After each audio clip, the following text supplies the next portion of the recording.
বন্ধু, এ বন্ধু, কে রে, কি হয়েছে? এত চিল্লাস কে? আরে বন্ধু, আমার পিছনে পুলিশ ধাওয়া করছে বন্ধু, আমাকে জেবরে গেল বাঁচা বন্ধু। কি করিস বন্ধু তুই এগুলা? আয় ভিতরে ভিতরে, ওর কথা থাক।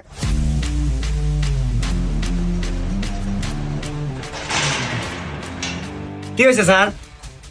আচ্ছা ভাইয়া, দেখেন তো এই লোকটা আপনার বাসায় ঢুকছে নাকি? না না স্যার, আপনি এখানে কি কন? ও তো চেহারাই রং, ও কে আমার বাড়ির মতো ঢুকবো?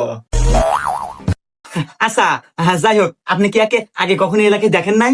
দেখ স্যার, আমার জন্মের পর থেকে তো ও বাসার একটা লোক আমি কোনোদিন দেখি নাই। শিট, সরকার থেকে আর ঘোষণা দিছিল ধরে দেবে হলে 50,000 টাকা দিব। এ স্যার দাঁড়ান, ভিতরে আসেন। স্যার, ওই যে ধরে নিয়ে যান, আর আমার টিয়াটা দিয়ে যান। হুমুন্দি কয় গিরা